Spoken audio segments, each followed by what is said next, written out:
uongozi wa William Samuel Ruto. Lakini for now currently linawaambia ukweli, na hata mimi ningekuwa kama serikali hakungekuwa na kuharibu pesa.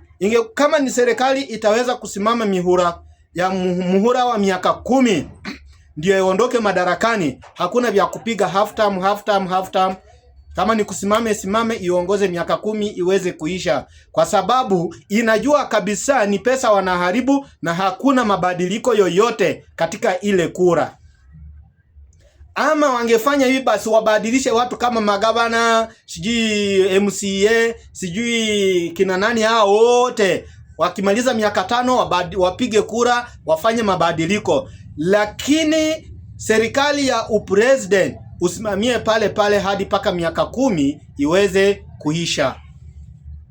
Hayo ndiyo maoni yangu. Kwa hivyo upinzani, wacha moto, wacha mbio, wacha kuharibu pesa zenu, na mnajua kuwa ya kwamba hamwezi mkapigana na serikali, na tayari wale mnaopigana nao ndio bosi wenu waliowaajiri wadogo wenu wote wanaofanya kazi kule wameajiriwa na hao. Kwa hivyo ni rahisi sana hata wale wapinzani wakawa wasaliti wenu pia, kwa sababu wote wanatarajia mshahara kutoka katika serikalini ama kutoka katika wadozi wao, na si mdozi wao, si wewe wa upinzani ndio mdozi wa wafuasi wako wadogo. Umeona?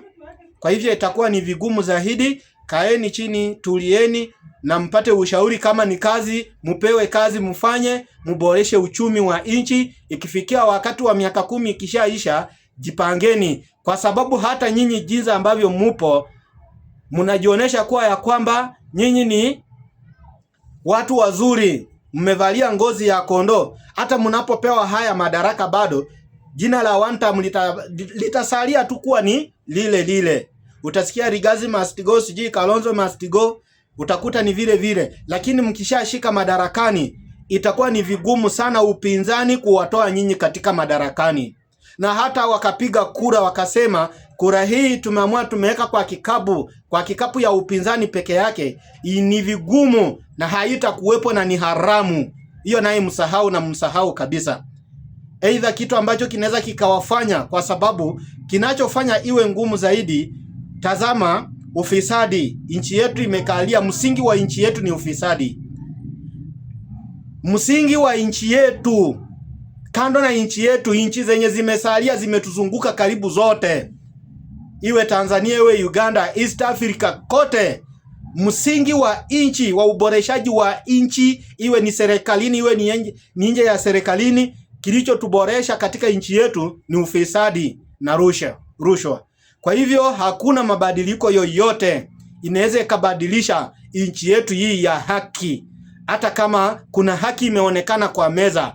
Tazama jinsi ambavyo Rigathi Gachagua waliweza kutoa haki pale bunge, wakatoa haki, video, kila kitu, ukaonekana, tusema ukweli, hata wananchi waliona hauna makosa. Yale yote ulikuwa unayasema, ulisema bosi wako ndiye aliweza kukueleza ufanye nini uyaseme, lakini ulimalizia kwa ya kwamba umetemwa nje, kwa sababu huyo ni bosi wako na wewe haukuwa na uwezo. Na kama hukuwa na uwezo wa kupigania kiti chako cha kukufanya uwe deputy president, ndio naweza ukawa na uwezo sasa. Saa hizi viloko nje ya serikali, utakuwa na uwezo na nguvu gani na sauti gani kupitia vyombo vya habari na vyombo vya nchi, ili vikufanye wewe sasa umfanye William ambaye alikuwa bosi wako ama alikuwa ex wako, kumfanya kuwa one term president.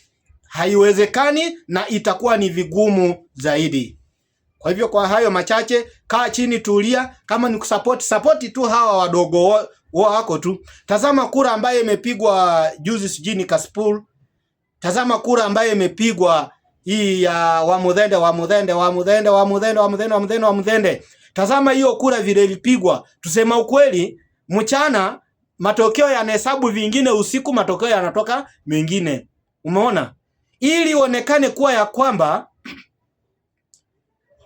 walikuonesha kuwa ya kwamba hauna nguvu. Serikali yenyewe ndiye inatafutia hizi viti ndogo. Serikali ndiye inasema acha tupe tu huyu, na upinzani kupata hizo viti ni ile kuficha tu siri iliyoko nyuma ya serikali, lakini serikali inajua kila ambacho inafanya. Usitarajie hata hizi vitu ndogo wananchi, hizi vitu ndogo, unless labda kiti ya chairman kura inapigwa hapo hapo, mmengojea inahesabiwa hapo hapo na unatangaziwa hapo hapo, na labda ikuwe kura ya kituo moja, ili ndio uweze kupata evidence kuwa ya kwamba kweli hii kura imepigwa ya haki. Lakini kura ambaye inapigwa alafu sasa inaenda inawekwa kwa system, ndiye inaonyeshwa zimekukusanya kura fulani, alafu utarajie watangaze upinzani ndiye imekuwa washindi, serikali imefaili. Inna lillahi wa inna ilaihi rajiun. Hakuna kitu kama hicho, ni kukaa tu chini, kutulia na kutuliza bori. Kama ni siasa kufanya, upinzani labda ifanye siasa ya viti kama chairman, sijui chifu, lakini hata chifu wenyewe bado unapoangalia chifu wanategemea serikalini, kwa sababu wakisapoti tu upinzani tayari hakuna kazi. Nani yupo tayari? Na wewe mwenyewe kama Rigathi Gachagua, kama upinzani, hamuna uwezo wa kuajiri wafuasi wenu wadogo, hamuna, bali uwezo wote unatoka kwa serikali. Hata wale wanaokulinda wewe Rigathi Gachagua na Kalonzo, bado serikali ndiye inafanya nini? Inawalipa. Kwa hivyo hata pia wako na uwezo wa kukuua wewe, na hakuna mahali unaweza ukawapeleka. Umeona? Wale wanaokuchunga, kukulinda na kukuwekea ulinzi na kuwekea familia yako ulinzi, hata serikali ikisema iko na uwezo ya kuwatumia wakuue, waongeze mshahara mara 2. Kwa hivyo wewe kukuue inakuwa ni rahisi, upinzani kuimaliza, kuifirizisha inakuwa ni njia rahisi, kwa maana wale ambao wameajiliwa wote wanaokulinda ni wa serikali. Ilikuwa lini hapa hivi juzi hapa tu lilalamika kwa ya kwamba sijui wafuasi wa sijui upinzani wa serikali imechukua walinzi wako. Hata pia hiyo kitu imaitendekea William Ruto pia wakati wa Uhuru Kenyatta pia nyang'anywa walinzi na mwisho tena akarudishiwa. Ni kitu gani kiliyeshindwa ama kilikosa kuweza kufanya Raila Omolo Odinga kuwa president? Kwa sababu tayari tukatai hata kama William Ruto aliweza kuwa kwa serikali, lakini tayari walikuwa washafanya makubaliano na